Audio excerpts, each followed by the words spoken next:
Our debate this hour, data from the Office for National Statistics shows that unemployment is lower than at almost any point in the last 4 decades.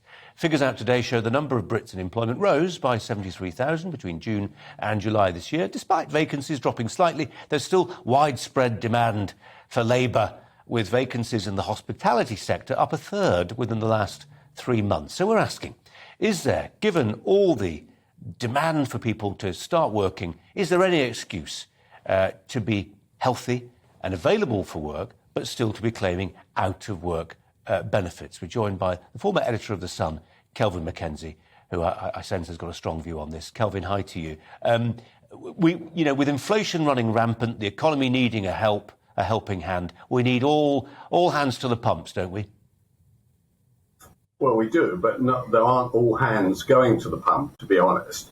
In this country, currently, there are 5 million people, which is the population of Scotland. I'm not saying they all come from Scotland, by the way, although there'll be a good percentage there, who are getting out of work benefits, but they're not all of them are looking for work.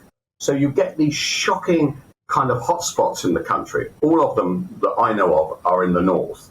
So 26% of Blackpool, I think 22% of Middlesbrough, and unbelievably 18% of Manchester are out of work, or actually many of them not looking for work, claimants. This is at a time when actually down my street you can't pass virtually any shop which hasn't got a help wanted sign on it. And I suspect it will also be true, certainly in Manchester anyway, if not true in Blackpool, which is a really difficult area. The truth about the matter is people are not trying very hard to get work. And the effect of that, because actually they're being paid by the government, i.e. me and you, the government have no money, they're actually being paid to stay at home. And I want to stop that. I would stop. Right, if you are disabled, and even the long-term sick, I'm not against robbing them, but I must say that long-term COVID, to my mind, is very difficult to diagnose by a doctor. And could it be the backache of the 80s? Who can tell? I mean, if somebody says that they've got problems stemming out of COVID, it may be true, but it may not be true. Who can tell? But we have lots of jobs out there.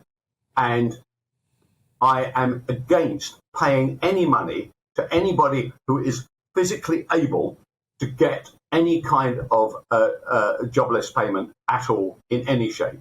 OK, well, Kelvin, let's turn to Norman Baker, who was a government minister. I'm sure has sat in meetings where this kind of topic has come up and will have debated it as a politician before now. Norman, how do you, to Kelvin's point, how do you determine whether somebody is fit to work? Well, there is an assessment in health terms as to whether they're able to claim benefits or not.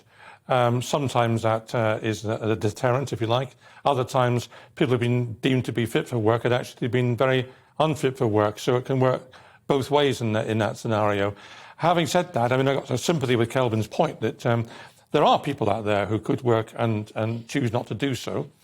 It is noticeable, however, that the level of benefits which are provided are not always terribly generous, and therefore it may not be advantageous to be out of work and claim benefits. You might be far better off having a job just financially. But also how terrible it is in life to just sit at home and watch daytime TV all the time. I mean, what an existence. I mean, anyone who's got any gumption at all will be out there doing something. Yeah, I mean, Kelvin, we know, don't we, that there are lives out there that could, to a great degree, be turned around if the state had the will to say, actually, go out and help pick some of those crops that are rotting in the fields right now. Spend a fortnight in the sun working outside. You'll help the country, you'll help get food in, and you'll actually maybe develop a little bit of self-respect. Well, that is true. And all research shows, actually, people are $6,000 a year better off in their back pocket, in their bank or in their post office account, if they do work rather than not do work. And one of the issues we face now, and I think the government are grappling with it right now, is that you don't have to go to your Job Centre Plus and see your, quotes, work advisor, unquotes, if you say that I have been working 9 hours in any week. Now, you could argue, actually, that number, and I think Theresa Coffey is trying to do this, is trying to move the number up to 12. I would move the number up to 24 hours. The reality now is that we are bringing in people from around the world. 50% of all jobs that are now available, electrician, bricklayer, plumber, whatever, you can come in on a visa to do them.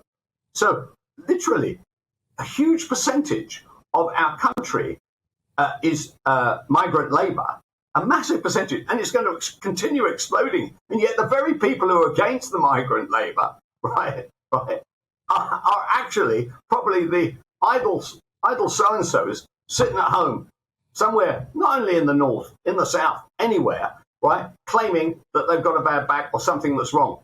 We are watching an enormous change in our country, and I think we should be tougher on those people taking handouts to which they're not entitled. And I think I would further add to that. I know we've got to wrap this up, but I think we need a cultural shift. People just shrug their shoulders and accept now that there are that dreadful phrase, jobs that Brits simply won't do. Why? What? Why? OK, Kelvin, we've got to leave it there. We'll talk about that some other time. I really appreciate your time. Thanks very much. Nice to see you, Norm. Thanks.